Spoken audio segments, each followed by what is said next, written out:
अब है ना, तुमको मैं मेन क्या करा रहा हूँ, मैं इंस्टीट्यूट ने अपनी स्टडी मटेरियल में ना चैप्टर के पीछे कुछ क्वेश्चंस दिए।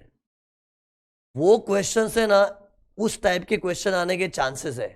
नॉट एग्जैक्टली सेम, बट वो क्वेश्चंस पढ़ाऊंगा तुमको समझेगा कि हाँ इस चैप्टर में पूछेंगे क्या। तो 3CD का फॉर्म पढ़ के तो क्या लगे, 3CD के फॉर्म में पूछेंगे क्या, पूछने लायक क्या है, उसके लिए मैं डायरेक्ट क्वेश्चन ही करा रहा हूँ। अपने स्टडी मटेरियल में पीछे ना कुछ 7 क्वेश्चन दिए टैक्स ऑडिट के टॉपिक में, वो सातों क्वेश्चन अभी खत्म कर दूंगा। वो एक एक्चुअली कंस्ट्रक्टिव एक्सप्लेनेशन होगा मेरा। तो सी, क्वेश्चन नंबर 1 निकालो टैक्स ऑडिट के टॉपिक में। वो मैंने अपनी बुक में भी दिया है, जो बुक में दिया ना वो स्टडी मटेरियल से उठा के कॉपी पेस्ट मारा है मैंने, क्योंकि ये टॉपिक है ना रिसेंट ईयर्स में इंट्रोड्यूस हुआ है ना इंस्टीट्यूट ने अपने डीटी के सिलेबस में। भले कोई सदियों पुराना चैप्टर नहीं है, अभी कुछ सालों पहले जब न्यू सिलेबस आया था तब इन लोगों ने इंट्रोड्यूस किया था। तो इसके बाद इसलिए लिए क्वेश्चन का जो कलेक्शन है ना वो इंस्टीट्यूट का स्टडी मटेरियल ही मेन सोर्स है। तो मैंने भी अपनी किताब में स्टडी मटेरियल के क्वेश्चन से डाले और वही मैं तुमको अभी करवा रहा हूँ। और ये मुझे सम्स करवाने का मन क्यों, मतलब सुनो, कि इन दिनों है ना एक आध पेपर में ना इसी तरह के सम पूछे थे जो मैं तुमको आज करवाने वाला हूं। ओके, और ये आ गया तो it is a bonus question, क्योंकि कुछ तुमको टफ जैसा लगे ना, अभी तुमको पढ़ाऊंगा तुमको लगे ये सब तो कॉमन सेंस है, बट एक बार डिस्कस करूंगा तब जाके एकदम सिंपल लगेगा। तब तक अपने मन से तुम लोग करोगे तो टफ भी लग सकता है। तो see do one thing, question number 1 निकालना। एक्चुअली सुनो सुनो ना, 7 क्वेश्चन है। पहले 2 क्वेश्चन है ना उसके ऊपर है कि टैक्स ऑडिट आएगा कि नहीं, उसके ऊपर है। और बाकी के 5 question is about ethical compliance. Topic का नाम ही क्या है, tax audit and ethical compliance. तो first 2 questions are related to tax audit आएगा कि नहीं। ओके, और बाकी के 5 क्वेश्चंस में एथिकल कंप्लायंस से रिलेटेड है। तो सी फर्स्ट क्वेश्चन पढ़ो ना एक बार, क्या लिखा था। Sunlight a partnership form engage in the trading of electronic goods has a turnover of 265 lakhs for financial year 25-26. Examine whether Sunlight and Company is required to get its books audited mandatorily as per section 44AB. अब से एक बार तो क्या लगेगा कि भाई turnover कितना है, 2.65 करोड़। अरे 265 lakhs मतलब क्या है, 2.65 करोड़। और 1 करोड़ के लिमिट से चेक करेंगे तो क्या लगेगा, ऑडिट तो आना ही चाहिए। लेकिन तकलीफ क्या है, ऑडिट की लिमिट अभी 1 करोड़ भी है, 10 करोड़ भी है। तो 10 करोड़ की लिमिट से जाना है कि 1 करोड़ की लिमिट से, उसी के ऊपर क्वेश्चन बना हुआ है। उसके लिए क्या करते बताओ, थियरी क्या थी अपनी। अरे वो कैश पंती ज्यादा नहीं होगी तो 10 करोड़, और कैश पना ज्यादा है तो 1 करोड़। उसके लिए इन लोग ने क्या कुछ डिटेल्स दिया है, इसमें अपने को चेक करना है कि इन लोग के धंधे में कैश पना ज्यादा है कि कम है। और अगर कम दिखा तो टैक्स ऑडिट का लिमिट 10 करोड़, लेकिन अगर कैश पना ज्यादा है तो tax audit limit will be 1 crore. 1 crore के हिसाब से तो पक्का ऑडिट आएगा। ये देख कितना है टर्नओवर, 2.65 करोड़। अगर 1 करोड़ ही लिमिट है तो कंफर्म ऑडिट। लेकिन ऐसा नहीं है ना, 10 करोड़ के हिसाब से भी चेक करना है। तो सी उसके लिए इन लोगों ने डिटेल्स दिया है, पढ़ो।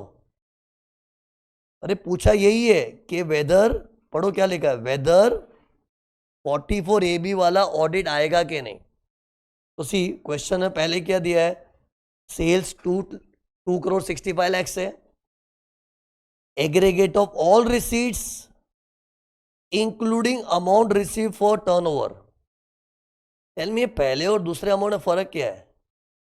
पहला तो खाली सेल्स का आंकड़ा है एंड दूसरा इज ऑल रिसीट्स वाला आंकड़ा। और मैंने पता है तुमको बोला था कि वो 5% वगैरह चेक करते हैं ना, तो we have to see all receipts. All मतलब वेदर रेवेन्यू इन नेचर और capital in nature, all receipts. तो अपने लिए परसेंटेज कैलकुलेट करने के लिए ये फिगर ज्यादा मायने रखेगा, क्योंकि वो जो कंडीशन ना, तुम लोग को थियरी याद है ना, एक सेकंड मैं वो पेज खुला ही रखता हूं।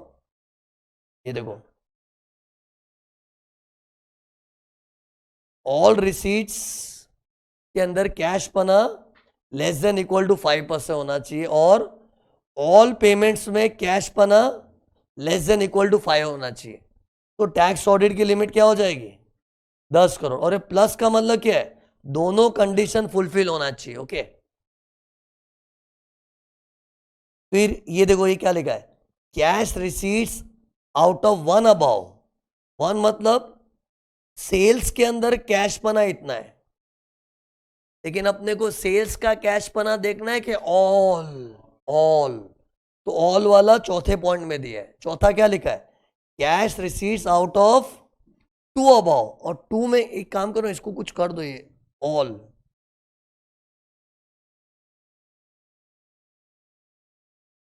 क्योंकि टैक्स ऑडिट के लिए जो 10 करोड़ का थ्रेशोल्ड देखते हैं ना, उसके लिए टर्नओवर नहीं, all transaction are to be seen. See turnover तो क्या गुड्स बेच के होता है, ऑल ट्रांजेक्शन में तो क्या एयर कंडीशन बेचा, मैंने अपने क्लासेस का कैमरा बेच दिया, प्रोजेक्टर बेच दिया, ऑल ट्रांजेक्शंस के हिसाब से चेक करते। ओके,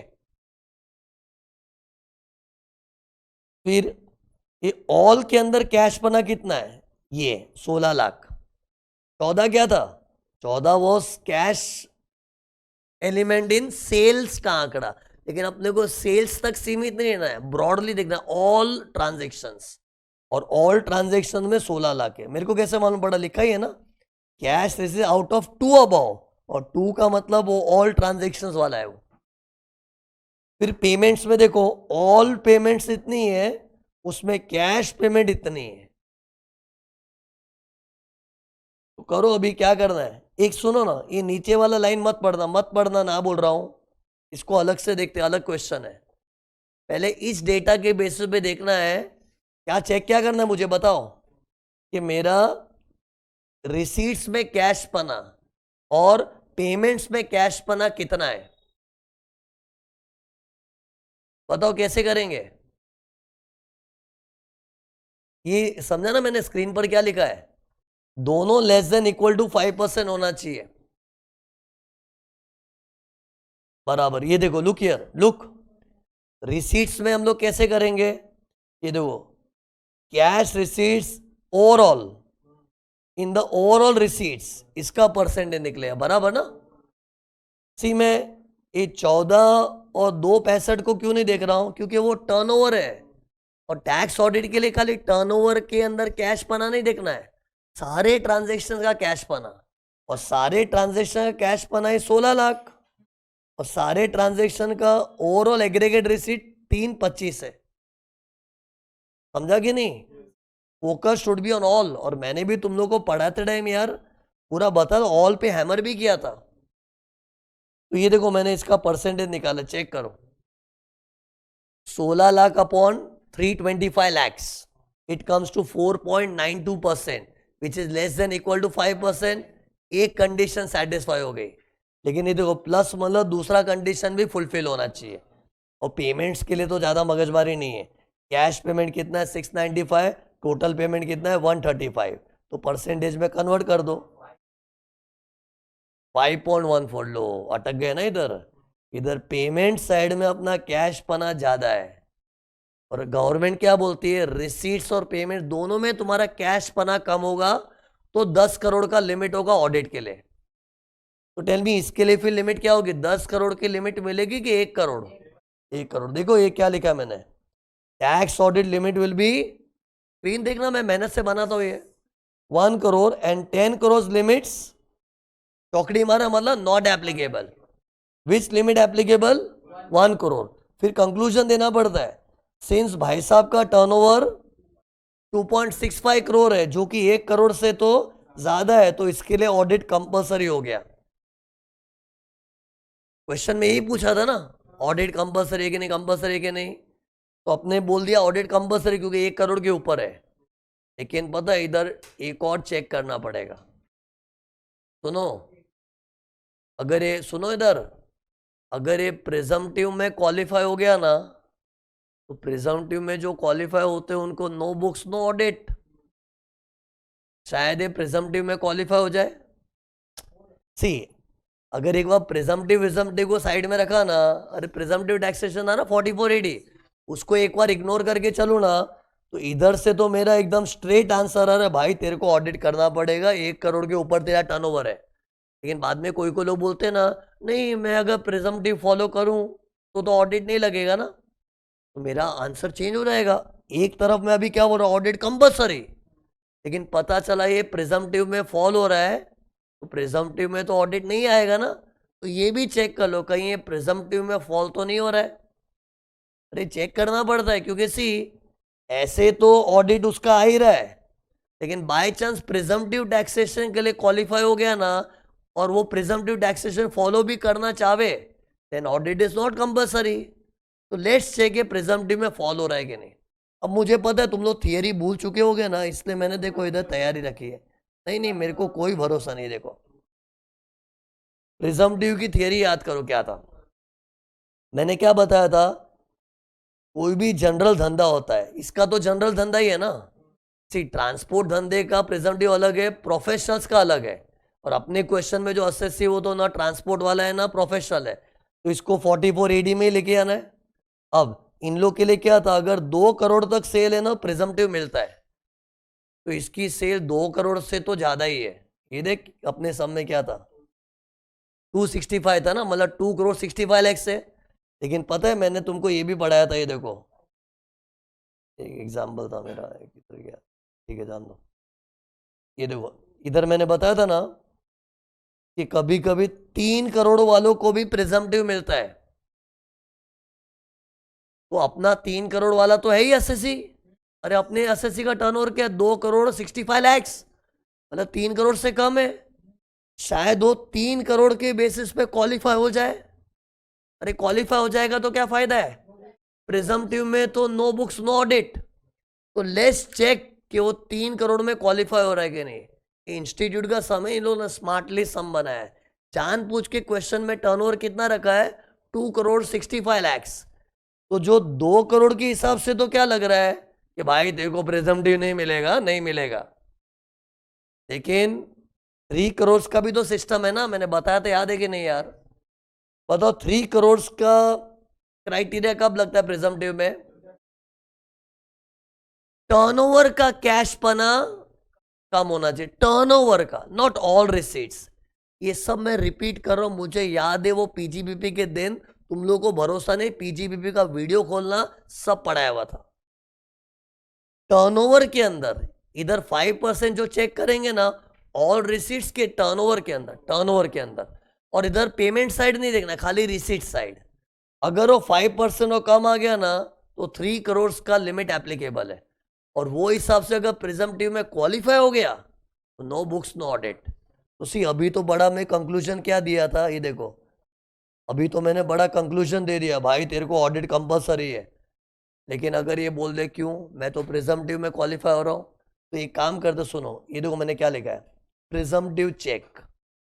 देखो मैंने प्रेजेंटेशन मस्त किया है, तो ये जो सम है ना, इसका तुम लोग मेरी बुक से सॉल्यूशन देखोगे ना, उसके बदले ये देखना कि मेरी बुक में भी है ना, मैं ईमानदारी से बता, गार और टैक्स ऑडिट का चैप्टर है ना, उसका इंस्टीट्यूट के बुक में से स्टडी मटेरियल सेम उठा के कॉपी पेस्ट मारा है। मतलब ना तो उधर क्वेश्चंस का मैंने कुछ मास्टर प्रॉब्लम जैसा कुछ बनाया है, ना सॉल्यूशन में अपनी ओन लैंग्वेज में बनाया, बाकी हर चैप्टर में आई स्वेयर एक एक क्वेश्चन को मैंने किधर किधर क्वेश्चन मर्ज हो के मास्टर प्रॉब्लम बन सकता है, और अपने ओन लैंग्वेज में सॉल्यूशन ड्राफ्ट किया है। लेकिन गार और टैक्स ऑडिट में ना स्टडी मटेरियल की लैंग्वेज मिलेगी। इसे सी तुम लोगों को मेरी बुक में ये सब सॉल्यूशन थोड़ा स्टडी मटेरियल की हाईफाई लैंग्वेज में मिलेगा, लेकिन तुम लोग ऐसे करना चलेगा। तो सी मैंने पहले टैक्स ऑडिट चेक लगाया, फिर अभी प्रिजम्पटिव चेक। प्रिजम्पटिव चेक कैसे करते, फॉर्मूला पढ़ो, अगर टोटल टर्नओवर में कैश पना अगर लेस देन इक्वल टू 5% है, तो प्रिजम्पटिव की लिमिट हो जाएगी 3 करोड़, वरना हो जाएगी 2 करोड़।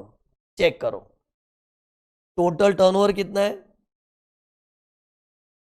टोटल टर्नओवर 265 लाख से। अभी टर्नओवर के अंदर कैश बना कितना है, 14। अब ये 16 लाख मत देखो, 16 लाख वॉज कैश बना इन ऑल ट्रांजेक्शन।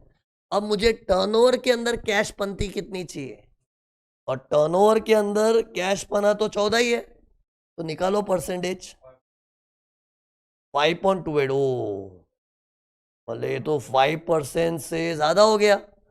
तो इसके लिए 3 करोड़ का थ्रेशोल्ड नहीं, कौन सा लगेगा? 2 करोड़। 3 करोड़ का देखो मैंने क्रॉस किया है, और 2 मतलब अरे क्या 2 करोड़ का थ्रेशोल्ड लग गया, मतलब क्या? अगर तू 2 करोड़ वाला है तो ही तेरे को प्रिजम्पटिव मिलेगा, लेकिन ये भाई 2 करोड़ वाला है कि ज्यादा है? ज्यादा है, तो इसको प्रिजम्पटिव नहीं मिलेगा। ये देखो, since turnover is 2.65 crore, presumptive not applicable. और प्रिजम्पटिव नॉट एप्लीकेबल मतलब तू वो सोचेगा ना, प्रिजम्पटिव की आड़ में तो बुक्स भी नहीं होता, ऑडिट भी नहीं होता है, वो नहीं मिलेगा। मतलब तो प्रिजम्पटिव एप्लीकेबल नहीं है। मतलब हमने ये जो चेक करके डिसाइड किया था ना, ऑडिट कंपलसरी, अपना स्टैंड मेंटेन करना, ऑडिट करना ही पड़ेगा। हाँ चल, तू प्रिजम्पटिव में बैठ जाता ना तो प्रिजम्पटिव वालों को ऑडिट का एग्जेम्पशन है, लेकिन तू तो प्रिजम्पटिव में बैठ नहीं रहा है, तो भाई तुझे ऑडिट करना पड़ेगा। जो हमने पहले डिसीजन लिया था वो मेंटेन कर रहे हैं। अब क्वेश्चन में एक ट्विस्ट है, देखो। अब क्वेश्चन में लास्ट लाइन पूछो, देखो क्या पूछा है कि ये जो 14 लाख है ना, इन लोग इसको 13 लाख कर रहे हैं। ये 14 क्या था? टर्नओवर के अंदर कैश पना। तो टर्नओवर के अंदर का कैश पना 14 के बदले 13 होगा, तो परसेंटेज चेंज हो जाएगा। देखो, इफ टर्नओवर के अंदर कैश पना is 13 lakhs, then my percentage will be 4.91%, which is less than equal to 5%. और किसी के टर्नओवर के अंदर कैश पना कम होता है ना, उसको 3 करोड़ होगा तो भी प्रिजम्पटिव मिलेगा, और ये तो 3 करोड़ के अंदर ही है, 2.65 करोड़। ये देखो इधर मैंने क्या लिखा है, प्रिजम्पटिव लिमिट 3 करोड़ की अप्लाई होगी, और 3 करोड़ के हिसाब से तो बेचारा 3 करोड़ के अंदर ही है, तो उसको प्रिजम्पटिव मिलेगा। और प्रिजम्पटिव के राज में नो बुक्स नो ऑडिट। ये देखो, प्रिजम्पटिव एप्लीकेबल, तो कंक्लूजन क्या लिखा है? Audit not required. पढ़ो नीचे लिखा ऑडिट नॉट रिक्वायर्ड, क्योंकि प्रिजम्पटिव एप्लीकेबल हो रहा है ना इसके लिए। तो ये क्वेश्चन नंबर 1 था। स्टडी मटेरियल ने थोड़ा इसको बहुत हॉरिबली पैराग्राफ फॉर्म में दिया, तुम लोग एज इट इज लिखो, 100% पूरा मार्क्स मिलेगा। मतलब मैंने ये 2 पेज में ऐसा, एक ये पेज है मेरा, एक ये पेज है, पूरा सॉल्यूशन आ गया इसमें। ओके, फिर क्वेश्चन नंबर 2 देखते हैं। क्वेश्चन 2 पढ़ो, क्या लिखा था? अभिनव रन्स ट्रैवल एजेंसी, इसका एजेंसी का धंधा है। तुमको पता है एजेंसी के धंधे को प्रिजम्पटिव नहीं मिलता, बताया था मैंने। क्या तुम लोग को मेरे साथ बिताया हुआ वक्त याद है कि नहीं? ये देख, मैंने तुमको तो मस्त डिस्टिंक्शन करके ही बताया था एक दिन। ये देखो, इधर लिखा था 44 ADs एक्सेप्ट एजेंसी बिजनेस। याद कर यार। तो ये सब में इन लोग पता है क्या चेक कर, टेस्ट करे बच्चों का? एजेंसी बिजनेस वाला दे दिया, तो एजेंसी बिजनेस को प्रिजम्पटिव नहीं मिलता है। मतलब क्वेश्चन इसमें ही पूछे कि टैक्स ऑडिट आएगा कि नहीं, तो सुनो, एक स्टाइल ही बना लो। सुन, टैक्स ऑडिट आएगा कि नहीं, पहले तो अपने को मेन 1 करोड़ 10 करोड़ का चेकिंग भी करना होता है, और प्रिजम्पटिव भी चेक करना होता है। क्योंकि सी कई बार 1 करोड़ 10 करोड़ के हिसाब से तो लॉ डरा देता है, ऑडिट कर ऑडिट कर, लेकिन अगर प्रिजम्पटिव में बैठ गया तो नो ऑडिट। तो दोनों चीज चेक करना पड़ेगा। तो सी इस आदमी का तो पक्का है, तो प्रिजम्पटिव में तो बैठ ही नहीं रहा, तो इसका प्रिजम्पटिव चेक नहीं लगेगा, normal check, normal 1 crore 10 crore का चेक। प्रोफेशनल होता है तो 50 लाख का चेक है, ये प्रोफेशनल नहीं है। जैसे मैंने पिछले समय डबल चेक किया था ना, 1 करोड़ 10 करोड़ का चेक को प्रिजम्पटिव चेक भी मारा था। इधर प्रिजम्पटिव चेक नहीं मारेंगे क्योंकि एजेंसी वालों को प्रिजम्पटिव है ही नहीं। अब देखो इन लोगों ने क्या दिया है, his total commission receipts is 287 lakhs। इसका टर्नओवर हो गया। अरे दलाली के धंधे में जो कमीशन है वही उसका टर्नओवर है। तो कोई पूछे ना इसका सेल्स, इसका टर्नओवर क्या है, 2 करोड़ 87 lakhs इसका टर्नओवर है, जो कि 1 करोड़ के हिसाब से तो क्या लगता है, आना ही चाहिए ऑडिट ऐसे लोग का तो 1 करोड़ की लिमिट से। लेकिन बाय चांस 10 करोड़ की लिमिट अप्लाई हुई तो ऑडिट नहीं आएगा। लेकिन 10 करोड़ की लिमिट कब मिलती है, जब अपना रिसीट्स, ऑल रिसीट्स और ऑल पेमेंट्स में कैश पना कम हो। ओके, वो चेक करेंगे ना। लेकिन ऐसे तो 1 करोड़ के हिसाब से देखे तो लग रहा है इसको तो ऑडिट आना ही चाहिए। अब देखो इन लोग ने उसका रिसीट्स और पेमेंट्स दिया है ताकि मालूम पड़े कैश पना कितना है। पढ़ो ये देखो क्या लिखा है। पहले उसको कुछ है ना पेमेंट मिला यूपीआई से। यूपीआई इज कैश के नॉन कैश? अरे यूपीआई, अरे कैश किसको बोलते हैं? Anything other than account pay cheque, draft, ECS. ये तो ईसीएस हो गया ना, इलेक्ट्रॉनिक क्लियरिंग सिस्टम। तो ये अच्छा है, गुड गुड, ये भी गुड, ये भी गुड। अकाउंट पे चेक भी गुड है। Bearer cheque is as good as cash. Anything other than account pay cheque, draft and ECS is cash. तो कैश की गिनती रखो, ये कैश हो गया है। फिर अकाउंट पे चेक, ये सब सही है ना।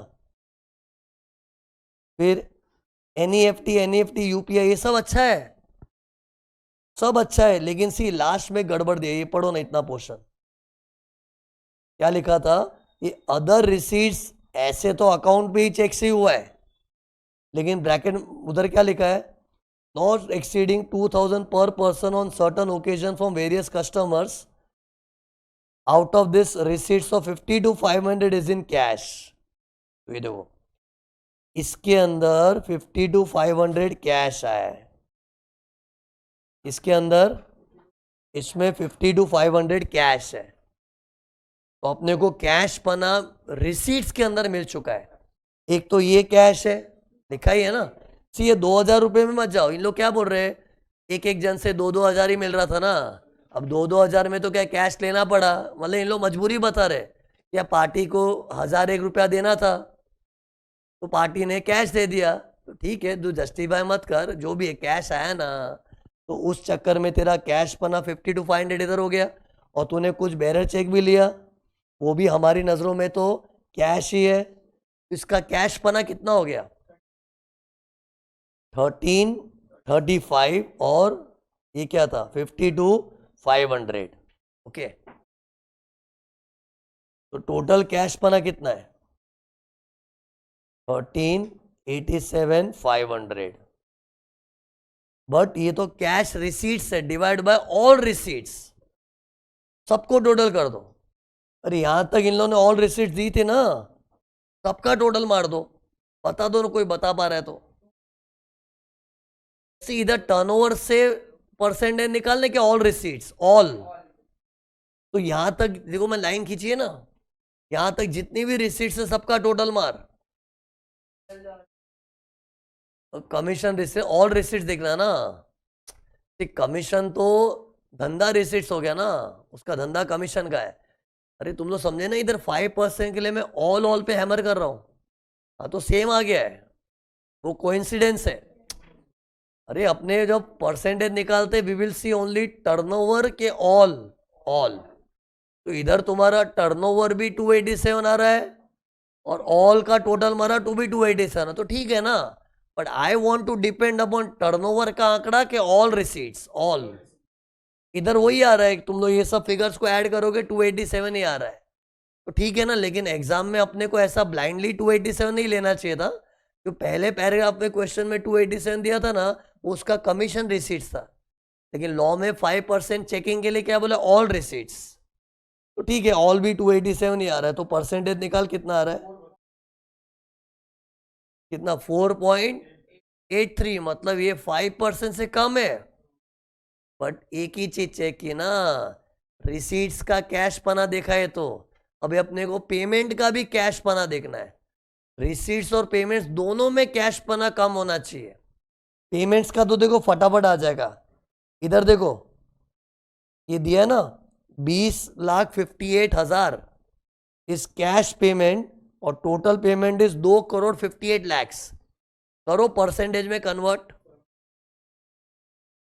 7.97, सत्यानाश हो गया इधर। अरे ये दोनों का परसेंटेज निकालो, 7.97 आ रहा है। वो देखो ना, पेमेंट्स को मैं सर्कल किया है, तो विच इज मोर देन 5%, तो कंडीशन फेल हो गया। तो सी रिसीट साइड तो इसका मस्त था, 5% से ज्यादा कैश पना नहीं था, लेकिन पेमेंट साइड में कैश पना ज्यादा था। तो इसको 10 करोड़ की लिमिट नहीं मिलेगी, 1 करोड़ की लिमिट मिलेगी। और 1 करोड़ के हिसाब से तो भाई साहब 1 करोड़ के ऊपर ही है। तो कर ले ऑडिट, कर ले ऑडिट। इसका मैंने आईपैड में ना मेरा ऐसा अलग सॉल्यूशन नहीं बनाया, ये सिंपल था इधर। क्वेश्चन नंबर 1 को तो पूरा मैंने आईपैड में मैंने लिखा है अच्छी तरह, लेकिन ये तो क्या ऐसे तुम लोग कैलकुलेटर पे ये सम को ऐसे घुमा के कर सकते हो। कंक्लूजन टैक्स ऑडिट आएगा इसका। 2 क्वेश्चन टैक्स ऑडिट आएगा कि नहीं उसके पे थे। अब जो क्वेश्चन है ना, it is on ethical compliance. Chapter का नाम ही क्या, tax audit and ethical compliance. अब देखो एथिकल कंप्लायंस के लिए ना क्वेश्चन नंबर 3 देखते हैं। ये देखो, अब मैं ना एक काम कर रहा हूं, सुनो, एफिशिएंसी। क्वेश्चन 3 का पूरा पैराग्राफ रीड करने के लिए ना मैं टाइम वेस्ट नहीं करूंगा, मैं सीधा, अरे मैं सब लिख विक के क्यों रखता हूँ, टाइम बचता है। तुमको पता है अपने वीडियो लेक्चर का यूएसपी क्या है, लीस्ट ड्यूरेशन में मैक्सिमम कवरेज। तुम लोग नहीं, मेरा प्रोडक्ट है, मैं जानता हूं मेरे प्रोडक्ट की खासियत क्या है, लीस्ट ड्यूरेशन में मैक्सिमम कवरेज। और वो क्यों होता है पता है, मैं रात रात भर मेहनत करता हूँ ये सब लिखने में। अब बताओ ये सब मैं लिख विक के रखा हूं, कितना फास्ट हो गया। मतलब मेरे एक्सप्लेनेशन में स्पीड नहीं है, एक्सप्लेनेशन तो उल्टे का रिपीट भी कर रहा हूं मैं, लेकिन फिर भी फास्ट हो रहा है because of some unproductive time waste जो होता है ना, मैं घर पे ही कर लेता हूँ। अब ये तुम लोग के सामने लिख लिख के करूँ, कितना टाइम वेस्ट होगा। अब देखो यही सब मैं अभी तुमको यहाँ से रीड वीड कराऊंगा ना, बच्चे उलझ जाएंगे, समझाने में इतना टाइम लगेगा। 2 मिनट में देखो मैं कैसे समझा रहा हूँ तुमको। ये देखो, लुक हियर, क्वेश्चन नंबर 3 में ना ऐसा हो रहा है, एसएससी और सीए के बीच में झगड़ा चल रहा है कि टीडीएस आएगा कि नहीं। सुनो क्या हुआ था, एसएससी का क्या ट्रांसपोर्ट का धंधा है। अब वो क्या गुड्स ट्रांसपोर्टेशन करता है, तो उसके बाद क्या एक आध ट्रक नहीं थी, तो किसी से ट्रक, किसी दूसरों को बोला यार तेरे पास ट्रक है ना, ये सामान ट्रांसपोर्ट करवा देना। एक्चुअली मैं लोगों का गुड्स ट्रांसपोर्ट करता हूँ, सुन कहानी सुन, मैं लोगों का गुड्स ट्रांसपोर्ट करता हूँ, लेकिन मेरे पास ट्रक नहीं थी, मेरी सब ट्रक काम पे लग गई है। तो मैंने किसी दूसरे बिजनेसमैन को बोला भाई तेरे पास कुछ ट्रक्स वगैरह होगी ना, तो यार मेरे गुड्स ट्रांसपोर्ट कर देना, मतलब उससे करवा के ले लिया, सब कॉन्ट्रैक्ट टाइप। तो इधर पता है झगड़ा क्या हो रहा था, एसएससी बोल रहा है कि इधर कोई टीडीएस नहीं आएगा, लेकिन सीए क्या बोल रहा है, अरे भाई तूने किसी से गुड्स ट्रांसपोर्ट करवाया है, गुड्स ट्रांसपोर्टेशन में तो टीडीएस आता है ना, 194C। टीडीएस का चैप्टर याद करना पड़ेगा, एबीसी जल। एबीसी जल में carriage of goods and passenger था। तो सीए की क्या राय है कि भाई गुड्स ट्रांसपोर्टेशन का तो टीडीएस आता है ना 194C, लेकिन एसएससी बोल रहा है नहीं। एसएससी क्या लेके बैठा था उन्होंने, क्या 194I को लेके बैठा था। व्हाट इज 194I, मतलब रेंट। वो क्या बोल रहा है, हाँ मेरी ट्रक सब काम पे लगी हुई है, तो मैंने किसी की ट्रक रेंट पे ली है। और ट्रक रेंट पे लिया तो ट्रक रेंट पे लेने का थ्रेशोल्ड लिमिट अलग होता है ना। रेंट था ना, रेंट वाला 194I क्या था, land, building, furniture, plant, machine, equipment. मतलब वो क्या 194I लेके बैठा था, वो तो नहीं बैठ रहा है ना, तो आएगा ही नहीं। लेकिन सीए ने बोला भाई 194I लगता ही नहीं है, तू किसी को दूसरे से, दूसरों की ट्रक से गुड्स ही ट्रांसपोर्ट करवा रहा है ना, तो it's a works contract. In short see, तुम लोग इसमें मत उलझो। पॉइंट क्या था ना, मैं कभी भी सीए और क्लाइंट के बीच में डिफरेंस ओपिनियन हो रहा है ना, तो सीए का एथिक्स क्या बोलता है उसको, ऑडिट रिपोर्ट बनाते time just mention both the opinions and show there is a difference of opinion of my with my client। ये सीए को एथिक्स फॉलो करना पड़ता है। तो सी तुम लोग को ये जो कहानी बता रहा हूँ ना, टीडीएस आए, वो कहानी में मत उलझो।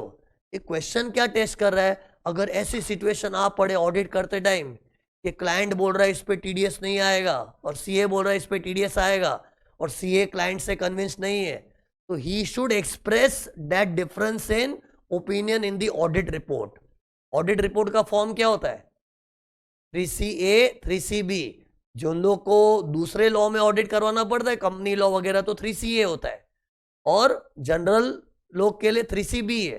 तो जो भी ऑडिट रिपोर्ट का फॉर्म है, चाहे 3CA भी होता है, 3CA is for people who are required to get audit under other laws, like companies, cooperative societies, उन लोग को अदर लॉ में भी ऑडिट करना पड़ता है अपार्ट फ्रॉम इनकम टैक्स। तो उन लोग का ऑडिट रिपोर्ट 3CA होता है, और बाकी लोग का 3CB। तो जो भी फॉर्म है उसमें रिपोर्ट कर, there is a difference opinion, तो तू सही काम कर रहा है। ओके, तो सी इधर क्या लिखा पढ़ो अभी, टीडीएस एप्लीकेबल और नॉट, वो झगड़ा चल रहा था। असेसी की क्या राय थी? टीडीएस नहीं आएगा। सीए क्या बोला? टीडीएस आएगा। तो ये देखो, कभी भी डिफरेंस ऑफ ओपिनियन होता है तो रेड में क्यों लिखा है? ये लिख, मार्क्स मिलेगा। लिख, ये लिखना पड़ेगा मार्क्स पर। रट डाल sentence, when ever there is difference in opinion it should be reported in form 3CA। This is given in the guidance note on tax audit. ये रेफरेंस भी देना कि टैक्स ऑडिट का जो गाइडेंस नोट्स है ना, उसमें ये बोला है, तो वो हिसाब से डिफरेंस ऑफ ओपिनियन अपने को रिपोर्ट करना चाहिए। फॉर्म 3CA, क्योंकि ये देखो, ये ना कोई कंपनी का सम था। अरे क्वेश्चन 3 पढ़ा रहा हूं, और कंपनीज लोग को तो कंपनीज एक्ट में ऑडिट करना ही पड़ता है, और जिन्हें भी कोई दूसरे लॉ के अंडर ऑडिट करना पड़ता है उनका ऑडिट रिपोर्ट 3CA होता है। खैर ये 3CA 3CB वगैरह मैंने PGBP पढ़ाते टाइम बोला हुआ था, लेकिन क्या अभी थोड़ा टॉपिक पुराना हो गया, तुम लोग भूल चुके होंगे। ये देखो, ये रिपोर्टिंग करना चाहिए। सी बेसिकली अपने को पढ़ना है कि सीए का क्या कर्तव्य बनना चाहिए ऐसे में, यू शुड रिपोर्ट। लेकिन सुनो, इधर क्या हुआ था, सीए ने वो डिफरेंस ऑफ ओपिनियन वाली चीज रिकॉर्ड नहीं की रिपोर्ट में। सॉरी, इस क्वेश्चन में ऐसा नहीं पूछा, खाली इतना ही पूछा है, what is the reporting responsibility. मतलब सीए का रिस्पॉन्सिबिलिटी क्या है? जो डिफरेंस ओपिनियन लिख दे, खत्म, ये रिस्पॉन्सिबिलिटी है। और उसका कॉन्सिक्वेंस क्या अगर नहीं किया तो? अरे नहीं किया तो है ना, ऐसा बोला जाएगा कि उसने ड्यू डिलीजेंस फॉलो नहीं किया है। ओके, ये देखो क्या लिखा है, ड्यू डिलीजेंस फॉलो नहीं किया है। तो तुमको पता है सीए लोग अगर ड्यू डिलीजेंस फॉलो नहीं करते तो तुमको ऑडिट में पढ़ा होगा, code of conduct, professional ethics. क्या पता किसी का ऑडिट का सब्जेक्ट पढ़ के हुआ है कि नहीं, लेकिन code of conduct and professional ethics में है। क्या है? सेकेंड शेड्यूल के अंदर पार्ट 1 है, of which act? Chartered accountants act 1949। उसमें लिखा है every CA should exercise due diligence. Due diligence मतलब केयरफुली काम करो, एकदम रिस्पॉन्सिबिलिटी काम करो। लेकिन अगर तू रिस्पॉन्सिबिलिटी काम नहीं कर रहा है तो ऐसा बोला जाएगा तूने ड्यू डिलीजेंस फॉलो नहीं किया। नॉन ड्यू डिलीजेंस का प्रोविजन इन्वोक हो जाएगा और सीए का एक्ट तेरे पे भड़क जाएगा। अरे मतलब उसका एथिकल इम्प्लीकेशन बता रहे। अरे क्वेश्चन ने पूछा था ना यार, एथिकल इम्प्लीकेशन क्या है कि अगर सीए ढंग से काम नहीं करेगा तो नहीं, वो नहीं, ये लिखना पड़ेगा, second schedule part 1 of chartered accountant act 1949 का नॉन ड्यू डिलीजेंस फॉलो नहीं किया, वो इन्वोक हो जाएगा। ये सब मैंने जो रेड में लिखा है रट डाल। तुमको ना अभी मैं सारे क्वेश्चन कराऊंगा, तुमको लगेगा यार एक ही टाइप का रिपीटेटिव सम है, थोड़ा रिपीटेटिव फीलिंग आएगा। पहले सम में लग नहीं लगेगा तुमको, लेकिन ऐसे 5-6 सम देखोगे ना, और पास्ट पेपर के भी एक आध सम देखोगे ना, यार मतलब यही डायलॉग चिपका देने का। कभी भी लगे ना सीए ने ढंग से काम नहीं किया, क्या डायलॉग लिखोगे? Part 1 of second schedule chartered accountant act 1949 will be invoked for not following due diligence। No due diligence का क्लॉज इन्वोक हो जाए। क्लॉजेस है ना इसमें वाले में, ये सेकेंड शेड्यूल पार्ट 1 में भी क्लॉज 1 क्लॉज 2 क्लॉजेस है, वो इन्वोक हो जाएगा। तो बस खत्म। क्वेश्चन पूछा ही क्या था कि रिपोर्टिंग की रिस्पॉन्सिबिलिटी पूछी थी ना, तो रिस्पॉन्सिबिलिटी में आंसर ये देना है। ओके, और एथिकल इम्प्लीकेशन क्या होगा, ये इन्वोक हो जाएगा अगर नहीं किया तो। क्वेश्चन 3 खत्म। अब सी ट्रस्ट में तुम लोग इतना भी ढंग से लिखोगे ना प्रॉपरली, मार्क्स मिलेगा। मैंने अपनी किताब में क्या है, स्टडी मटेरियल का पूरा डिटेल वर्जन दिया इतना पैराग्राफ फॉर्म में। You can easily ignore this portion and just right the answer like this. Okay, थोड़ा सेंटेंस फॉर्म में बना सकते हैं ना, इतना तो सेंटेंस ड्राफ्टिंग कर ही पाओगे तुम लोग, है ना। फिर सुनो, क्वेश्चन नंबर 4 देखना, जल्दी देखो। क्वेश्चन सी, इन लोग ये चैप्टर में क्वेश्चन बनाते गए, सुनो ना, एक केस क्रिएट करते, फिर सीए ने उसमें क्या किया था बताते, और सीए ने सही किया था गलत किया था चेक करना है। ये तुमको मैंने बोला ऑडिट वाली फीलिंग आएगी। ऑडिट के चैप्टर में यही तो करते, code of conduct professional ethics के टॉपिक में। तो सी, एक क्वेश्चन 4 में क्या हुआ था, किसी के यहाँ पे रेड गिरी थी, कोई ज्वेलर था, ज्वेलर के यहाँ पे रेड गिरी थी, और रेड खत्म होने के बाद इनकम टैक्स वालों ने क्या डिस्कवर किया, देखो 20 करोड़ का कैश पेमेंट किया था।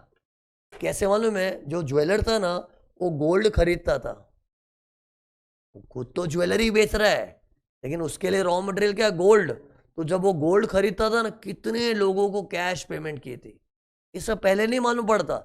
रेड खत्म होने के बाद इनकम टैक्स वाले उसको खोद खोद के ड्रिल किए ना, मालूम पड़ा भाई तूने 20 करोड़ का कैश पेमेंट किया है।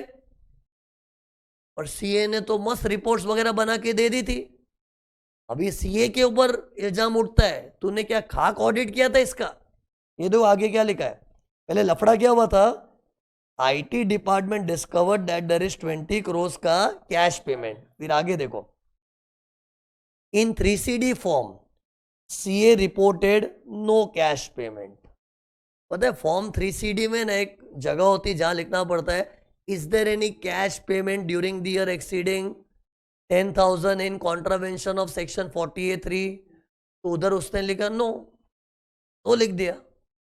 ये छोटा सा करने के लिए सीए को भारी पड़ा ना। अभी उसने क्या लिखा था, नो कैश पेमेंट रिपोर्ट कर दिया। और उससे पता है ये भी बोला, आई रिलाइड अपॉन मैनेजमेंट रिप्रेजेंटेशन। मतलब पता है जिसका वो ऑडिट किया था ना, क्लाइंट ने अपना लिख के दिया था कि हम लोग कुछ कैश पेमेंट करते नहीं है। और क्लाइंट ने ये भी बोला था कि हम लोग ने हमारे एम्प्लॉयज लोग को स्टैंडिंग इंस्ट्रक्शन दिया है कि कोई भी 10,000 के ऊपर पेमेंट है कैश में मत करो। तो ऐसा क्लाइंट सीए को बोला और सीए उस पर रिलाई किया। क्लाइंट क्या बोला कि हम कैश पेमेंट करते ही नहीं है, सर्टिफाई करके दिया, we don't make any cash payments. फिर उन लोगों ने ये भी बोला कि हमने हमारे एम्प्लॉयज को स्टैंडिंग इंस्ट्रक्शंस दिया, उसके कॉपीज वगैरह दिखा दे। क्या स्टैंडिंग इंस्ट्रक्शन है कि कोई भी पार्टी को पेमेंट करना 10,000 के ऊपर कैश मत करो। ऐसा क्लाइंट ने सीए को बोला और सीए उस पर रिलाई कर लिया। और रिलाई करके उसने 3CD में क्या डाला कि भाई कुछ कैश पेमेंट नहीं है। अरे ये तो ऑडिट हुआ था तब की बात है, अभी तो रेड वेड गिर गई। रेड गिरने के बाद तो बहुत सारा खुलासा हुआ और खुलासे में क्या मालूम पड़ा, भाई 20 करोड़ का कैश पेमेंट है। तो इनकम टैक्स वाले भी क्या सोचे होंगे, ये क्या पागल है क्या, सीए क्या खाक ऑडिट किया था। और ऑडिट अपनी सफाई में क्या बोल रहा है ऑडिटर कि आई रिलायड अपॉन मैनेजमेंट रिप्रेजेंटेशन। तो सुनो सुनो, इसके लिए सुन, अभी आंसर आ रहा है।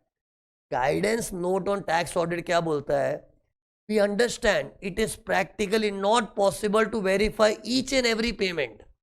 क्योंकि धंधे में लाखों पेमेंट्स होती है, हर पेमेंट में कैश हो रहा है, चेक हो रहा है, कैश हो रहा है, चेक हो रहा है, प्रैक्टिकली पॉसिबल नहीं है। थोड़ा टेस्ट चेक करना पड़ता है, थोड़ा टेस्ट चेकिंग करना पड़ता है। एंड फिर उसके बाद थोड़ा बहुत मैनेजमेंट जो होता है अपना, जो क्लाइंट है उस पर रिलाई करना पड़ता है। लेकिन अगर तुम क्लाइंट के ऊपर रिलाई कर रहे हो तो वो भी रिपोर्ट में लिखो कि I have relied on management representation, assessee ने सर्टिफाई किया है कि हमने कैश पेमेंट नहीं की है, ऐसा लिख। लेकिन असेसी इधर सीए ने वो सब किया ही नहीं, वो तो सीधा लिख दिया there was no cash payment. ये गलत है ना। ये तो क्या उसके ऊपर इंक्वायरी बैठी तब वो सफाई दे रहा है कि नहीं नहीं, तो मेरे को तो क्लाइंट लोगों ने बोला था। ये होता है ना मैनेजमेंट रिप्रेजेंटेशन, समझता है ना वर्ड। मैनेजमेंट ने हमको लिख के दिया था हम कैश पेमेंट नहीं करते। अरे ठीक है, लिख के भी दिया होगा, तेरे को लल्लू बनाया होगा, तेरे को वो फैक्ट ऑडिट रिपोर्ट में मेंशन करना चाहिए, गाइडेंस नोट में लिखा हुआ है, वो तूने नहीं क्यों किया, तो यू आर गिल्टी। पढ़ो क्या लिखा, guidance note says this you should mention in the audit report what that he relied upon assessor's certificate। मतलब असेसी ने सर्टिफाई किया, मैं बोल रहा हूँ ना हमने कैश पेमेंट नहीं किया है, तो ठीक है उस पर तू रिलाई किया। और रिलाई करना इज नॉट रॉन्ग, क्योंकि cash payment, each and every cash payment को इंडिविजुअली वेरीफाई करना प्रैक्टिकली इम्पॉसिबल है। तो ठीक है यू रिलाई, बट तू रिलाई किया वो तो लिख। उसने वो लिखा नहीं, मतलब वो एथिक्स फॉलो नहीं कर रहा है। तो सी इधर भी वही डायलॉग चिपकाना पड़ेगा। देखो इससे पहले मैंने क्या लिखा है, इस क्वेश्चन में सीए ने मेंशन नहीं किया। मेंशन क्रॉस मतलब, मेंशन क्रॉस मतलब मेंशन नहीं किया। क्या मेंशन नहीं किया, that he relied upon assessee certificate, ये उसने मेंशन नहीं किया। अरे क्वेश्चन में लिखा हुआ है, नहीं तुम लोग क्वेश्चन पढ़ोगे, पढ़ के समझेगा। देखो क्वेश्चन ये रहा, ये क्या इतना बड़ा पैराग्राफ लिखा है। ट्रस्ट में यही सारी कहानी लिखी है जो मैं तुमको बता रहा हूँ। मैं क्या डायरेक्टली कहानी बोल रहा हूँ, यही सब इधर लिखा हुआ है। ओके, ये देखो क्या लिखा था, टैक्स ऑडिटर ने कोई कैश पेमेंट तो नहीं है ना, हाँ नहीं है कैश पेमेंट, मतलब यस, मतलब कोई सब अकाउंट पे ही चेक से वहां यस, ऐसा ही लिख दिया। और ये देखो एक से एक और चीज लिखी है, he further submitted that he has taken representation from the management, मतलब वो जो मैं बोल रहा, I am just showing you कि ऐसा सब सब में लिखा हुआ है। उसी मेन गड़बड़ क्या हुई थी, उसने ऑडिट रिपोर्ट में मेंशन नहीं किया ना कि I am rely on management representation, तो ही इज गिल्टी। तो गिल्टी होगा तो क्या होगा, ये डायलॉग लास्ट में चिपका देने का क्या, part 1 second schedule of chartered accountant regulation act, sorry chartered regulation या chartered accountants act 1949, no due diligence वाला क्लॉज इन्वोक हो जाएगा। तो क्वेश्चन 4 था, लिख सकते हैं, बट इधर के डीटी के पेपर में नॉन ड्यू डिलीजेंस लिख सकते हैं। से ऑडिट में तो क्या अपने को एक एक माइन्यूट क्लॉज पढ़ रहे हैं ना, ऑडिट में तो अलग से टॉपिक ही है तुम लोग को, code of conduct and professional ethics. Okay, तो ये क्वेश्चन 4 हुआ, सुनो सुनो अभी क्वेश्चन 5, ये तो 94B के ऊपर है, सेक्शन 94B मालूम है, थिन कैपिटलाइजेशन। अरे मैंने बताया था ना कि अगर इंडिया वाला, सुनना ध्यान से शॉर्ट में, अगर इंडिया वाला अपने एसोसिएटेड एंटरप्राइज को जो एनआर है उसको 1 करोड़ से ज्यादा इंटरेस्ट का पेमेंट करेगा, तो इवन दो वो पेमेंट आर्म्स लेंथ प्राइस के ऊपर ही हुआ है, फिर भी वो इंटरेस्ट का पीजीबीबी में डिडक्शन एक लिमिट तक ही मिलेगा, 30% ऑफ एबिटडा। पढ़ाया था ट्रांसफर प्राइसिंग में। फिर उसको मैंने ये भी बताया था, या तो तूने अपने एई को ही इंटरेस्ट दिया होगा, या फिर किसी ऐसे आउटसाइडर को जिसके साथ तेरे एई ने मैचिंग फंड्स डिपॉजिट किया है, या फिर ऐसे आउटसाइडर को इंटरेस्ट पे किया है who is guaranteed by your AE. मैंने पढ़ाया था यार, तुमको पता है उन दिनों में ऐसे पढ़ाया था, बोरोवर कौन होना चाहिए, लेंडर कौन होना चाहिए, इंटरेस्ट का अमाउंट कितना होना चाहिए। तो याद करो, इंटरेस्ट का अमाउंट 1 करोड़ के ऊपर होना चाहिए, बोरो करने वाला कोई इंडियन एंटिटी है, और जिसको पे किया है वो तो या हमारा एई है या आउटसाइडर है, तो गारंटीड बाय एई होना चाहिए, या फिर आउटसाइडर के साथ एई ने मैचिंग फंड्स डिपॉजिट किया है। ये प्रोविजन याद है। ये क्वेश्चन में क्या हुआ मालूम है, असेसी और क्लाइंट के बीच में डिफरेंस ऑफ ओपिनियन आया,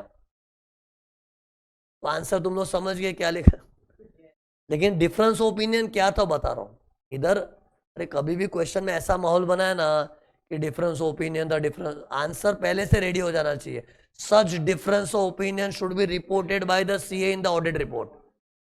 तो सी मैं भगा के खत्म भी कर सकता, लेकिन फिर भी मेरे को लेट मी से इधर डिफरेंस ऑफ ओपिनियन क्या था। ये देखो सी, ये देखो ड्राइंग की है मैंने, असेसी ने क्या है एक्चुअली अपने ए को इंटरेस्ट 95 लाख का ही पे किया है। अगर तुम लोग 95 लाख को देखोगे ना, वो 1 करोड़ से कम है, और वो थिन कैपिटलाइजेशन का जो सेक्शन था ना 94B, वो कब इन्वोक होता है, 1 करोड़ से ज्यादा हो तो ना। तो सी ये ट्रांजेक्शन तो 95 लाख का ही था, लेकिन पता है एक और ट्रांजेक्शन था, असेसी ने किसी आउटसाइडर को भी इंटरेस्ट दिया है। आउटसाइडर मतलब ए के नॉट ए, और उससे 5 करोड़ का लोन लिया था, लेकिन उस लोन के लिए हमारे एई ने उसके साथ 2 करोड़ डिपॉजिट भी किया था। ड्राइंग देख के समझ आ रहा, ये 95 लाख तो क्या सीधा सीधा किसको दिया है, अपने एई को दिया है, तो वो तो थ्रेशोल्ड में काउंट होगा 1 करोड़ के। ओके, लेकिन ये वाला इंटरेस्ट का ही झगड़ा चल रहा है, ये इंटरेस्ट पे किसको किया था, आउटसाइडर को। लेकिन हमारा रूल था ना कि अगर आउटसाइडर को हमारे एई ने गारंटी दिया है या फिर उसके साथ मैचिंग फंड्स डिपॉजिट किया है, तो वो भी 94B के लपेटे में आ जाएगा। तो सी इधर झगड़ा क्या था मैं, असेसी क्या बोला, अरे भाई आउटसाइडर से 5 करोड़ का लोन लिया है और हमारे एई ने तो उसके साथ खाली 2 करोड़ डिपॉजिट किया है, और कानून में क्या लिखा है, matching funds, matching funds, matching funds. अरे एक्ट में ऐसा लिखा है, तुम लोग को मैंने पढ़ा तड़े भी ऐसा ही बोला था कि अगर हमने आउटसाइडर को इंटरेस्ट पे किया है तो उसके साथ हमारे एई ने एक मैचिंग फंड्स डिपॉजिट करना चाहिए। अब मैचिंग फंड्स को लेके क्लैश हो रहा है, असेसी क्या बोल रहा है, मैचिंग फंड्स मतलब अगर हमने आउटसाइडर से 5 करोड़ का लोन उठाया है तो और हमारे ए ने भी 5 करोड़ उसके साथ डिपॉजिट किया है, तब उसको बोलेंगे मैचिंग फंड्स, अमाउंट मैच होना चाहिए। लेकिन असेसी क्या बोल रहा है, भाई हमने तो आउटसाइडर से 5 करोड़ का लोन लिया है और हमारे ए ने उसके साथ 2 करोड़ ही डिपॉजिट किया है, तो मैचिंग फंड्स वाला प्रोविजन एप्लीकेबल नहीं है। तो ये सब पे नजर मत डाल, ये क्लाइंट बोल रहा है। और क्लाइंट क्या बोल रहा है, 95 लैक्स को देखो जो कि 1 करोड़ से तो कम है, तो 94B का सेक्शन एप्लीकेबल नहीं होना चाहिए, ये असेस क्लाइंट का कहना है। लेकिन ऑडिटर क्या बोल रहा है, क्यों भाई 95 लैक्स के साथ मैं ये वाले इंटरेस्ट को भी देखूंगा। ठीक है, आपने आउटसाइडर से 5 करोड़ का लोन लिया है, लेकिन 2 करोड़ जितना तो ए ने डिपॉजिट किया ना, तो to the extent of 2 crore there is matching, उसने 2 करोड़ वाला कंपोनेंट पकड़ा। ठीक है, 5 करोड़ के ऊपर हम लोग पूरा टूट नहीं पड़ेंगे, लेकिन 2 करोड़ जितना तो डिपॉजिट किया ना, और तूने आउटसाइडर से भाई 5 करोड़ का उधार लिया है, लेकिन 5 करोड़ के उधारी में 2 करोड़ तो तेरे ए की बदौलत था, तो 2 करोड़ जितना मैचिंग फंड्स के डेफिनेशन में आएगा। लेकिन असेसी क्या बोला, नहीं ऐसा नहीं है, मैच हो गए तो पूरा ही मैच होना चाहिए। लेकिन सीए ने क्या बोला, ऐसा थोड़ी है, थोड़ा बहुत भी मैच हुआ ना तो थोड़ा बहुत तो काउंट होगा। इधर कितना मैच हो रहा है, 2 करोड़, तो उसने 2 करोड़ पे ब्याज निकाला। 2 करोड़ के ऊपर है ना, निकालो 10% है, क्वेश्चन में 10% रेट ऑफ इंटरेस्ट दिया है, भरोसा करो दिया है 20 लाख।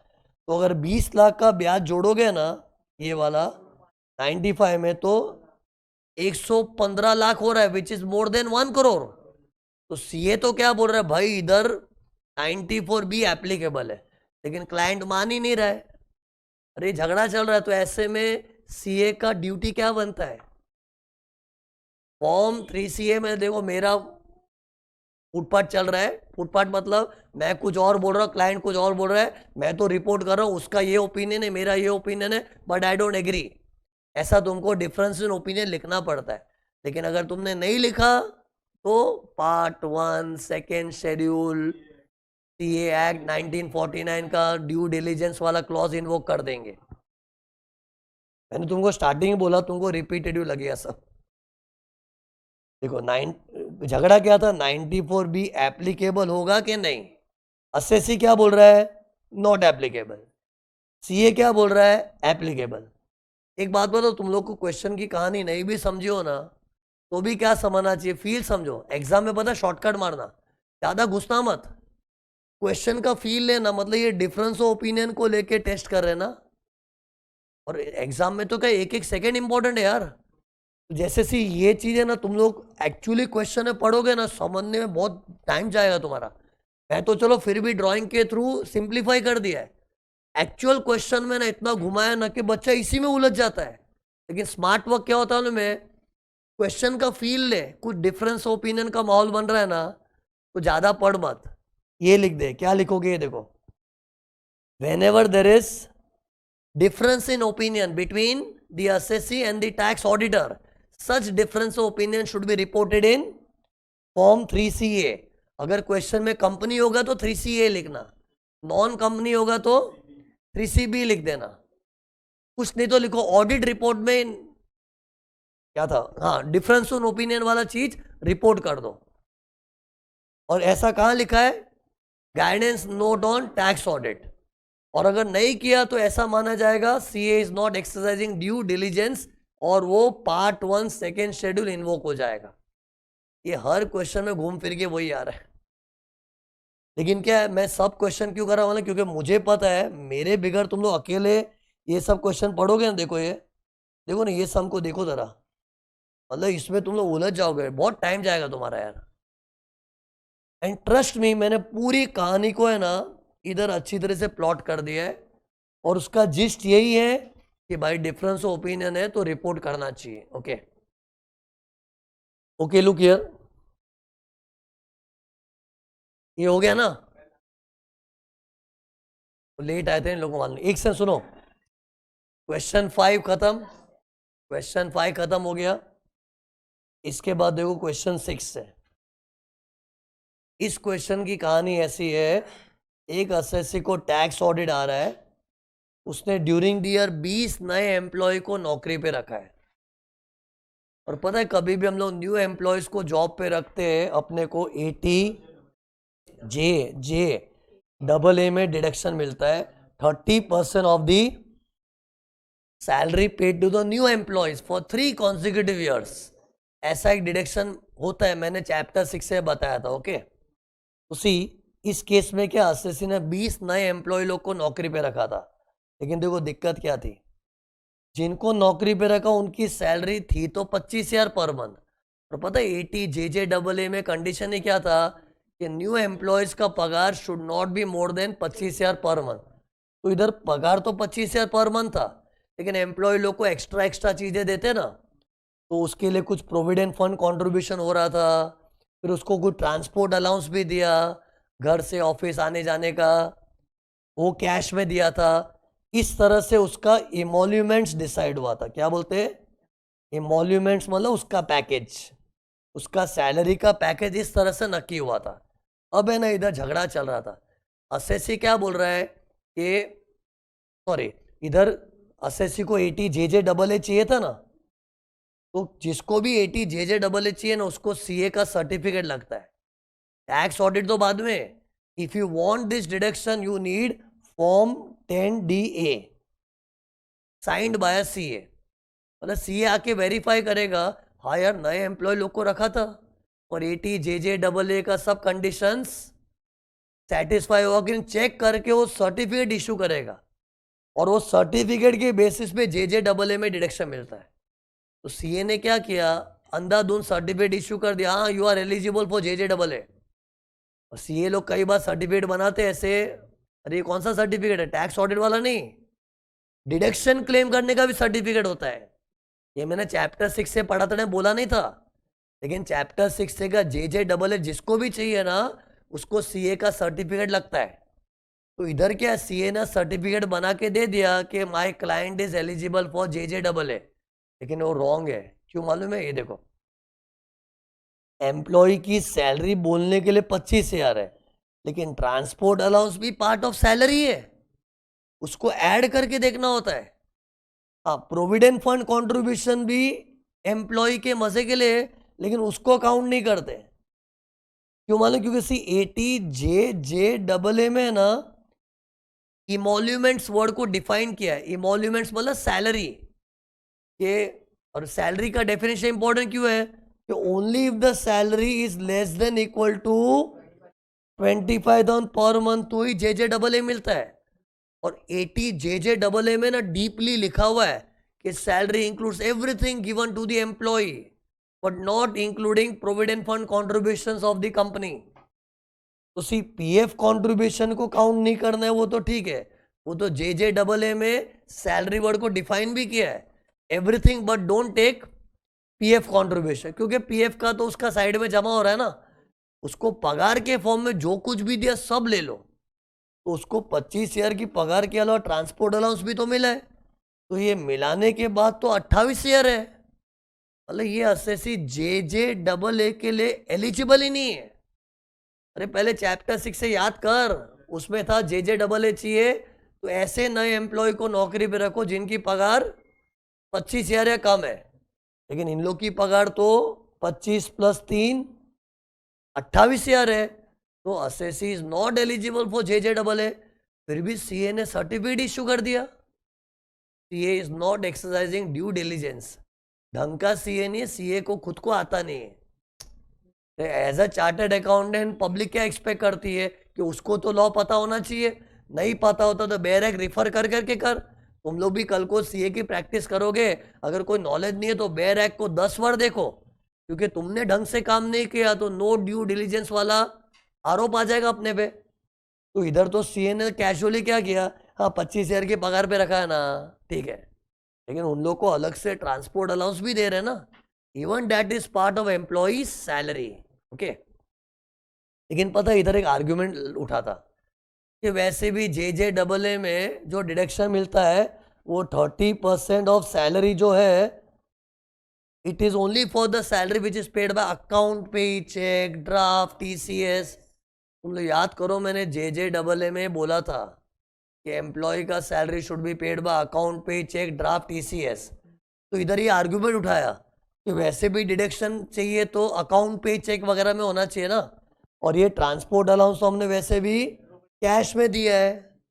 हाँ तो ठीक है, कैश में दिए का 30% डिडक्शन नहीं मिलेगा, लेकिन डिडक्शन के लायक है कि नहीं उसके लिए तो टोटल सैलरी देखना पड़ेगा, 25,000 होना है। तो तेरी काबिलियत तो टोटल पे निर्भर करेगी ना, और काबिलियत मतलब whether you are eligible for JJAA और not eligible, that depends upon the total salary, whether given in cash और चेक वगैरह वगैरह। और टोटल तो 28 है। हाँ चलो, जब एक्चुअली डिडक्शन कंप्यूट करेंगे ना तो it is 30% of only that much salary which is given in account pay cheque draft ECS। और वो 30% कैलकुलेशन की तू लायक तो बन, तू तो नालायक है, लायक ही नहीं, क्योंकि तूने जिन एम्प्लॉय को नौकरी पे रखा है उसको कैश वैश सब मिला के 28,000 महीने का दे रहा है, तो गलत है। तो CA ने रिपोर्ट बनाया कैसे? और पता है इस सब में क्या लिखा है? यही CA उसका टैक्स ऑडिटर भी था। एक्चुअली क्या होता है, JJAA का सर्टिफिकेट में कोई और CA से भी करवा सकता हूँ और मेरे ऑडिट कोई और CA से भी करवा सकता हूँ, लेकिन इस सब में क्या बोला है कि जिस CA ने JJAA का सर्टिफिकेट दिया था ना वही हमारा टैक्स ऑडिटर भी था, और टैक्स ऑडिटर ने भी मतलब उस आदमी ने 3CD में भी कांड कर दिया, 3CD में भी लिख दिया my client is eligible for JJAA। ये गलत काम कर रहा CA, ऐसा CA मत बनो। ये देखो, पढ़ो क्या लिखा है। ये वाले क्वेश्चन में ना सुनो, बच्चों को पहले ये भी पूछा है JJAA मिलना चाहिए कि नहीं। ये मैं क्वेश्चन का लास्ट लाइन पढ़ा था, ये देखो, एक सेकंड किधर गया, ये देखो इधर लिखा था इज दिस कंटेंशन करेक्ट, और उसका कंटेंशन ये है कि JJAA मिलना चाहिए। मतलब पहले तो अपने को ये भी आंसर लिखना है कि 80 JJAA मिलना चाहिए कि नहीं, तो यस लिखना है कि नो उसका आंसर? नो। क्यों नो? क्योंकि 80 JJAA is allowed only if the new employee's salary is up to 25,000 per month. Here their salary is 28,000 per month, which will be definitely excluding PF contribution, और उसको exclude करके भी इन दोनों को जोड़ेंगे तो 28,000 है, तो 80 JJ एलिजिबल नहीं है, तो इन लोग का जो कंटेंशन है गलत है। तो CA ने क्या कर दिया था, पढ़ो, अरे मैं शॉर्ट वन लाइनर लिखा है, CA ने अलाउ कर दिया था। और क्या किया था उसने फॉर्म 10DA होता है, फॉर्म 10DA किसके लिए होता है? किसी को भी JJAA चाहिए ना, वो CA के आगे हाथ जोड़ के बोलता है फॉर्म बना दो ना, साइन कर दो ना, फॉर्म 10DA, उसका भी पैसा मिलता है अपने को, इनकम अपॉर्चुनिटी है। कोई भी क्लाइंट को JJAA चाहिए तो झक मार के CA के पास आएगा और CA फॉर्म 10DA बना के देगा, तो उसको तो पैसे मिल गए होंगे उसके, लेकिन उसने गलत फॉर्म बनाया ना, एंड फिर 3CD में भी उसने अलाउ कर दिया, तो गलत काम किया। तो उसने गलत काम किया तो क्या लिखना चाहिए? ड्यू डिलीजेंस फॉलो नहीं किया। तो ये देखो, पार्ट 1 और second schedule CA act 1949, no due diligence वाला क्लॉज इन्वोक हो जाएगा। ओके, तो इसके में 1000 क्वेश्चन कर रहा हूं, 2 ही तरह के क्वेश्चन आ रहे हैं, या तो डिफरेंस ऑफ ओपिनियन होगा तो क्या करना है, या फिर CA ने ढंग से काम नहीं किया तो क्या करना है। तो दोनों आंसर रट्टा मान लो, ढंग से काम नहीं किया तो क्या बोलना चाहिए, CA has not exercise due diligence. Okay, और ढंग से काम किया है कि नहीं तुमको अपने आप समझ जाएगा। ओके, और डिफरेंस ऑफ ओपिनियन वाला तो गाइडेंस नोट बोलता है difference of opinion should be expressed in the audit report. हाँ, फिर वही डिफरेंस ऑफ ओपिनियन एक्सप्रेस घूम फिर के ड्यू डिलीजेंस का पॉइंट तो लिखना ही पड़ता है। CA ऑडिट करता है क्या है, केयरफुली ऑडिट करना, मतलब एक्सरसाइजिंग ड्यू डिलीजेंस। तो एंड में हमेशा झंडा गाड़ दो किसका, ड्यू डिलीजेंस वाला क्लॉज इन्वोक कर देंगे। और मैं अपना एक्सपीरियंस में ज्यादातर इन लोग सम कैसा बनाते हैं, CA ने कुछ गड़बड़ की होती है, तो हर गड़बड़ का आंसर तो वही है ना। इधर उसने कुछ JJAA को गड़बड़ की, और पिछले पॉइंट में वो कैश पेमेंट्स का एक सम था ना, कैश पेमेंट, ज्वेलर ने इतना सारा कैश पेमेंट किया, ढंग से वेरीफाई नहीं किया था, तो सिर्फ सिचुएशन तरह तरह की आएगी। लेकिन अपना आंसर थोड़ा यूनिफॉर्म टाइप से रहेगा। ये देखो 7वां क्वेश्चन, इधर भी तुमको सेम फीलिंग आएगी। इधर है ना बहुत बड़ी ट्रैवल्स की कंपनी है, इन लोग को पता है, सुनो, मनी लॉन्ड्रिंग करना था। पता है इंडिया के बाहर पैसा भेजना बहुत मुश्किल होता है। अरे फेमा मालूम है, FEMA foreign exchange management act, वो इजीली इंडिया के बाहर पैसा रेमिट करने नहीं देता। तो पता है कितने लोग को ना बाहर पैसा भेजना होता है ना, तो लोग अलग अलग तरीके अपनाते हैं। देखो तो पैसा बाहर क्यों भेजना होता है? जैसे फॉर एग्जाम्पल मेरे पास बहुत सारा ब्लैक का पैसा है, अगर मेरे पास बहुत सारा ब्लैक का पैसा है और मुझे फॉरेन कंट्री में लोकेट करना है तो उसके लिए फॉरेन भेजना पड़ेगा। तो कई बार ऐसा होता है ना, अपने को इंडिया से फॉरेन में पैसा भेजना होता है, तो उसके हम लोग ऑफिशियल तरीके ढूंढते हैं।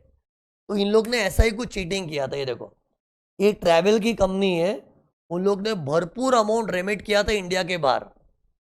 और पता है क्या एक्टिंग किया था इन लोग? सुनो इन लोग की चीटिंग क्या थी। ऐसे दिखा हमारे बहुत सारे लोगों को फॉरेन जाना है, तो उनकी फॉरेन टिकट्स वगैरह का पैसा हमको, बाहर हमारा कोई एजेंट है उसको हम लोग पैसा दे दे टिकट बुकिंग वगैरह का। मतलब इंडिया वाला बोल रहा है कि फॉरेन में हमारा कोई एजेंट है, उसको टिकट बुकिंग वगैरह के पैसे देने पड़ते हैं ना, तो उसको रेमिट करना पड़ता है। और रेमिट करने के लिए इन लोग ने बहाना क्या बनाया, हमारा तो धंधा है ticket booking, we are travel agents, और हमारा फॉरेन में भी कोई दूसरा एजेंट है, उसको हम लोग पेमेंट कर दे, टिकट बुकिंग हो जाती है। तो ये देखो रेमिटेंस, और उन लोगों ने उसके इन्वॉइसेस भी बनाए। ऐसा इन्वॉइसेस बनाया कि हमने इतनी इतनी पेमेंट की है, साइन वाइन करके प्रॉपर इन्वॉइस बनाया। और ऐसे 10-15 पैसेंजर झूठ मूठ के दिखा दे फॉरेन घूमने गए थे। 10-15 ऐसे रैंडमली बोल रहा हूँ, मतलब कुछ नकली पैसेंजर बता दिए कि ये लोग फॉरेन घूमने गए थे, उनकी टिकट्स का पेमेंट हमको करना पड़ा था और पेमेंट के लिए पैसा बाहर भेजना पड़ा। और फिर पता है बाहर पेमेंट करते हैं ना तो फॉर्म 15CB भी लगता है। कभी भी इंडिया के बाहर रेमिटेंस करते हैं ना, सीए का एक फॉर्म लगता है, फॉर्म 15CB। और सीए अगर सर्टिफाई करेगा तो ही रेमिट करने मिलता है। ठीक, रेमिटेंस में अड़चने किसकी किसकी आती है में, एक तो बैंक वालों की, बैंक वाले फेमा का झंडा गाड़ते, और सीए लोग भी एक नाटक कर सकते हैं, नहीं I will not certify this. एक रूल ही बना दो, किसी को भी इंडिया के बाहर पैसा भेजना है ना, एक तो बैंक वाले नाटक कर दे और दूसरा सीए। जब तक सीए राजी नहीं होगा ना फॉर्म 15CB भरने के लिए, इंडिया के बाहर पैसा जा ही नहीं पाता है। सीए को पता है क्यों रिस्पॉन्सिबिलिटी दिया है? पता चला इंडिया से जो बाहर जा रहा है वो फॉरेनर की इनकम है, उसमें टीडीएस का जुगाड़ करो, क्योंकि इंडिया से कोई बाहर वाला पैसा कमा रहा है तो टीडीएस तो काटना ही पड़ता है ना। तो अगर इंडिया के बाहर पैसा जा रहा है तो टीडीएस वीडीएस कटा है कि नहीं, अगर टीडीएस एप्लीकेबल है तो, और टीडीएस एप्लीकेबल नहीं है तो लिख टीडीएस एप्लीकेबल नहीं है। वो CA has to certify in form 15CB। और पता ये केयर क्यों ले रहे हैं? क्यों, क्या पता इंडिया से जो बाहर पैसा जा रहा है वो बाहर वाले की इंडिया की इनकम हो, और इंडिया की इनकम है तो इंडिया में टीडीएस कटना चाहिए। और ऐसा भी हो सकता है कि हम लोग खाली ऐसे ही पैसा भेज रहे हैं, वो सामने वाले की इनकम नहीं बन रही है, तो ठीक है, वो भी तो सीए को रिपोर्ट करना है कि transaction is not creating his income in India, तो टीडीएस नॉट एप्लीकेबल। तो everything a CA has to vouch and verify and then issue form 15CB। तो सी इधर क्या होता है, मैं सीए पहचान का होगा, जैसे मैं कौन हूँ, अल्फा ट्रैवल्स हूँ, मैं अल्फा ट्रैवल हूँ, मुझे को हवाला करना, हवाला मतलब, हवाला क्या होता है, मनी लॉन्ड्रिंग। मुझे पैसे भिजवाने बार तो मैंने सब झूठे इनवॉइस बनाए थे एक्चुअली, और सब नकली नकली पैसेंजर लोग के नकली पासपोर्ट और उनका सब पैन कार्ड वगैरह लेके रख लिया, और ऐसा दिखा दिया कि ये लोग सबको फॉरेन जाना था, तो उसकी टिकट बुकिंग करवाई बाहर वालों से, और बाहर वालों को हमने पेमेंट किया है, उसके इनवॉइस बना दे। और सीए भी पहचान का था, और सीए को पता है हर रिपोर्ट के लिए फीस भी दी थी 15CB। अरे पहचान का सीए तो 15CB मिल जाता ना। और ये सब है ना बैंक रिकॉर्ड से मालूम पड़ा इनकम टैक्स वालों को। अरे इनकम टैक्स वाले बैंक से टच में रहते हैं ना, तो बैंक वालों ने बोला हाँ ये अल्फा ट्रैवल्स नाम के लोग हैं, इन लोग ने भयंकर रेमिटेंस किया है। ये देखो अमाउंट भी कुछ भारी था, ये देखो इधर क्या क्वेश्चन है, देखो 30 करोड़ का रेमिटेंस किया था। कितना? 30 करोड़। और 120 सर्टिफिकेट्स बने थे सीए की तरफ से। 30 करोड़ रुपया इंडिया के बाहर बेचा, क्या एक्टिंग करके कि इंडियन पैसेंजर्स को फॉरेन जाना होता है ना, तो उनकी टिकट बुकिंग होती है, टिकट बुकिंग बाहर से होती है, टिकट बुकिंग बाहर से होती है, तो बाहर वाला हमारा कोई आदमी है ना, उनको हम पैसा देते हैं, और हमारे इंडियंस लोग उनको बाहर जाना है, तो बाहर जाने के लिए टिकट तो खरीदने पड़ता है, तो टिकट का पेमेंट हमने बाहर वालों को किया है, और टिकट की पेमेंट का ऐसा इन्वॉइसेस बनाया, और ऐसे नहीं नहीं करके लंबा टाइम चलते रहा, इन लोग का 30 करोड़ की रेमिटेंस हुई। और जब इन लोग के ऊपर इंक्वायरी बैठी ना, तो बैंक वाले लोग, हाँ इन लोग तो रेमिट करते हैं, टिकट बुकिंग के नाम का रेमिटेंस करते हैं, और हमारे पास फॉर्म 15 CB वगैरह भी है, और एक्चुअली बैंक वाले 15 CB के बेसिस पे रेमिटेंस को परमिट करते हैं। तो बैंक से ये सब कार्रवाई करके मालूम पड़ा, फिर इनकम टैक्स को नोटिस किया, यार ये तो सब फेक इनवॉइस था। इनकम टैक्स वाले सुन क्या किए, जिन जिन पैसेंजर की टिकट बुकिंग हुई थी ना, वो सब पैसेंजर को कांटेक्ट किया, और पैसेंजर बोले हम लोग तो फॉरेन वॉरेन घूमने गए नहीं। खत्म, पूरा पर्दाफाश हो गया। अरे मतलब अल्फा ट्रैवल्स ने झूठ क्या बोला था कि हमारे passengers are travelling abroad, okay, और जो पैसेंजर ट्रैवल करे उसका नाम का लिस्ट बना के रखा था, और उनका पासपोर्ट वगैरह सब कुछ डिटेल्स लेके रखा था, लेकिन इनकम टैक्स वालों ने डायरेक्टली सरप्राइजिंगली चेक कर लिया पैसेंजर्स को। पैसेंजर की लिस्ट मिली ना, ओ मिस्टर रमेश गए थे, शिवम गया था, दुबई गया था, है ना, ये गया था, मोहित गया था दुबई, तो सब लोग से पूछा, बोले नहीं हम लोग तो इन दिनों में कोई ट्रैवल ही नहीं किए, तो मालूम पड़ा ये सब फेक इनवॉइस था, ये देखो फेक।